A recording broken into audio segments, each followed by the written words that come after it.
بسم الله الرحمن الرحیم. یو ورور پوښتنه کړې د مفتي صاحب محترمه، که چیرې یو سړی د قربانۍ پسه نه کړي حلال، دغه پیسې صدقه کړي یو غریب مسکین محتاج ته ورکړي، نو د دې په اسلام کې گنجایش شته؟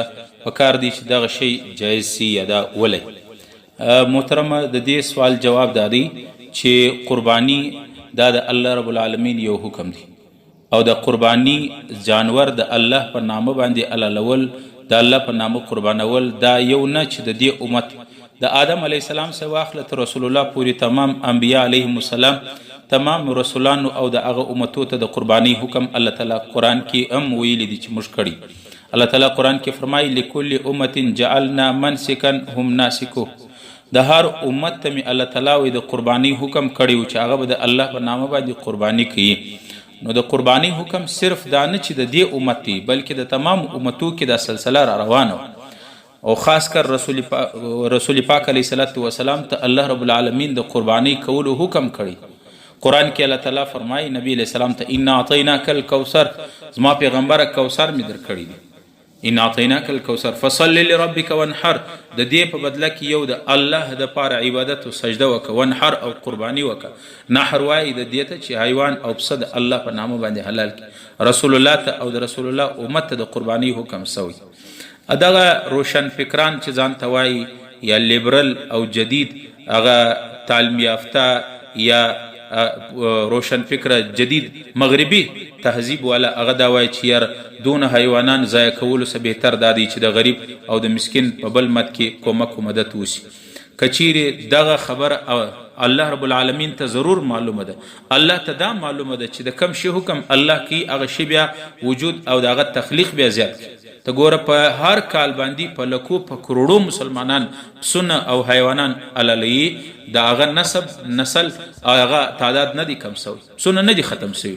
او بل خواته وګوره حیوانان سپی او کوتی هغه په کال کې 2 واره لنګیږي، تر نیم درزن زیات بچان راوړي، د هغو رمې چا نه دي لیدلي مګر د پسو رمې سته. د دې معلومه دا ده چې الله د کم شي حکم ورکوي، الله تعالی انتظام هم کوي، پیدا کوي هم په هر کال باندې په لکو حیوانان خلق حلالوي مګر ختم سوي نه دي. نو یو خو گزارش دا دی چې پیسې ورکول دا د قرباني په بدل کې نه جوړیږي. که یو سړی 10 لک روپۍ ورکړي، د یو پسه 50,000 قیمت د هغه پسه هغه ته نه رسیږي. نبی علیه السلام فرمایي د اختر په ورځ د مؤمن د ټولو څخه غټ عمل هغه دا دی چې د قرباني پسه حلال کړي، او د پسه وینه چې مځکه ته نه رسېدلې د ده بیا الله رب العالمین ګناهونه معاف کړي. پیغمبر علیه السلام خو دومره غصه دی چې کم سړي باندې الله قرباني واجب کړی و او طاقت و مال یې درلودی، د قرباني پسه نه کوي حلال. نبی علیہ السلام وایي دا سړی چې زموږ د مسلمانانو عیدګاه نه راځي، من وجد ساعة ان یضحي فلم یضحي فلا یقربن مصلانا.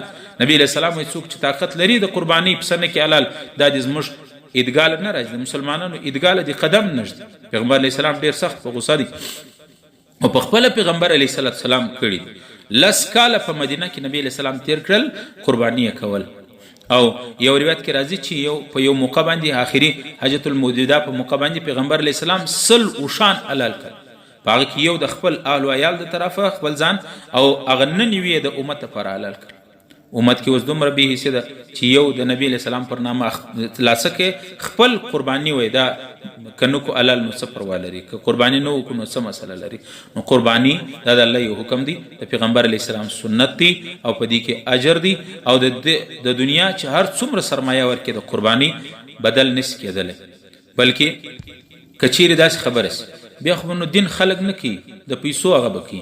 هر سړی به یاره روزې نیول ماته د رمضان روزې نیول تکلیف دی، زه به پیسې ورکوم.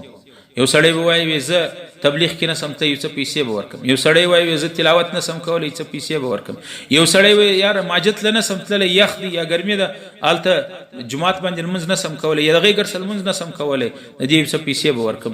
نو بیا خو به دین په پیسو سي چې کوم غریبان خلک دي هغه به دین نسي کولی، مالداره به یو عبادت یو شی هم نه کوي، حج به هم نه کوي، پیسې به ورکم، روزې به نه نسي پیسې به ورکم، زکات خو د پیسو ورکول. نو په دې وجه باندې پیسو ورکول سره د قرباني هغه غاړې نه ادا کیږي، بلکې قرباني کول حیوان د الله په نامه باندې حلال کول، د الله د عشق ثبوت ورکول چې الله ستا نوم په ما دومره ګران دی چې ما د حیوان ستا پر نامه باندې ذبح کړي. الله رب العالمین څه واورېدل څه وویل په دې باندې عمل توفیق نصیب کړي. واخر دعوانا ان الحمد لله رب العالمین.